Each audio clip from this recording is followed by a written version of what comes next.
If someone has told you to pay off your mortgage because debt is bad, they only gave you half an answer. And on the other side, if someone has told you to never pay off your mortgage because the math always favors investing, they also gave you half an answer. I've seen executives aggressively pay off a 3.5% mortgage while leaving their 401k match on the table. And I've seen executives invest everything while carrying a 7.5% mortgage convinced they're winning on arbitrage. And they might be, where I've been told market correction wipes out 2 years of gains. The mortgage payoff decision is one of the most personal in all of financial planning. Getting it wrong in either direction, paying it off too aggressively or not at all, can cost you hundreds of thousands of dollars over a 30-year period. Today, I'm going to give you the full answer: the math, the psychology, the variables that actually decide it, and the framework that I use with my own clients. Real quick, if you want to walk through this decision with your actual numbers, there's a link in the description to book a free consultation with me. Now let's get to it. Let me start with the argument that most financial advisors make when they say don't pay off your mortgage, because the math behind it is real and you should understand it. The argument is called arbitrage. And here's how it works. Let's say you have a $600,000 mortgage at 6.5%. Your after-tax cost of that debt, assuming you're itemizing and in the 35% bracket, might be closer to 4.5% after the mortgage interest deduction. Meanwhile, the S&P 500 has returned an average of around 10% per year over the last 30 years. Even in more conservative scenarios, most financial planners use 7 to 8% long-term expected return for a diversified portfolio. So the math says, instead of paying down a 4.5% after-tax debt, put that money into the market and earn 7 to 8%. The spread between those two numbers is your gain. And over 20 years or 30 years, that spread can compound into a very significant number. Let's look at real numbers. Say you have $500 a month that you could either A, put towards extra mortgage principal, or B, invest. Over 20 years at 8% annual return, that $500 a month becomes approximately $294,000. If instead you put it towards a 6.5% mortgage, you eliminate debt, but the opportunity cost of not investing is real. There's also the liquidity argument. Every extra dollar you put in your mortgage is locked away in home equity, illiquid until you sell or refinance. A portfolio is liquid, home equity is not. If you have a job loss, a medical event, or a business opportunity, you can't call your bank and say, I've been putting extra money in for years. Can I have some of that back? That's the math case. It's compelling, but it's also incomplete. And here's why. Number one, a paid off mortgage is a guaranteed return. When you pay down your mortgage, you earn a guaranteed return equal to your mortgage rate. Not expected, but guaranteed. If your rate is 6.5%, paying it off is a risk-free 6.5% return. The market 7 to 10% historical return is not guaranteed.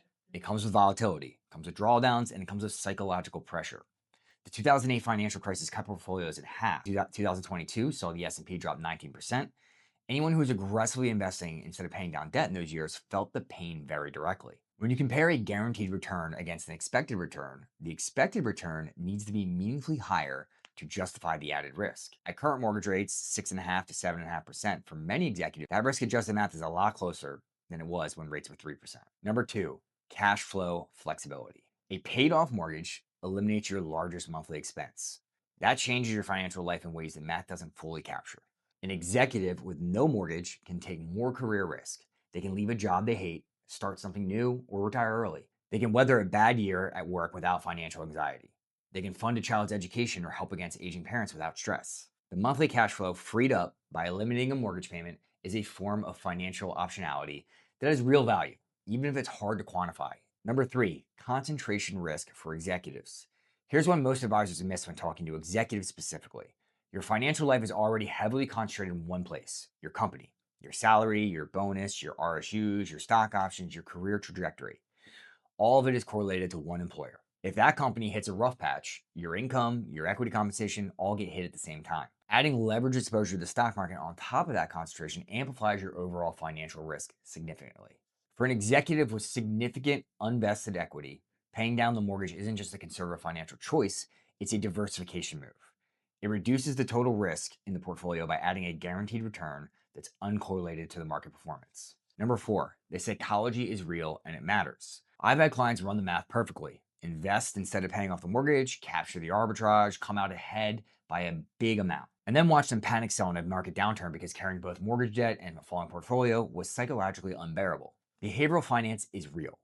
If carrying a mortgage debt causes you to make worse investment decisions, investing too conservatively, selling at the wrong time, losing sleep, then the theoretical math doesn't matter. The best financial plan is one you can actually execute.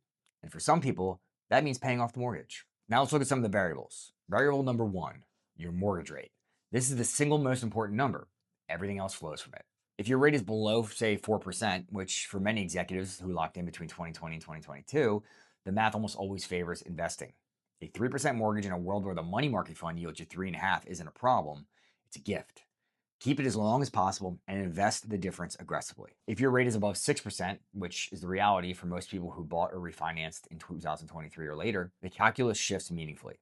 The risk adjusted return of paying it down starts to compete seriously with the expected investment returns. This is where the decision generally gets tough. If your rate's above 7%, I would argue very strongly for accelerating the payoff, at least as a partial strategy. A guaranteed 7% return is difficult to beat on a risk-adjusted basis in any reasonable scenario. Variable number 2, are you maxing out your tax-advantaged accounts?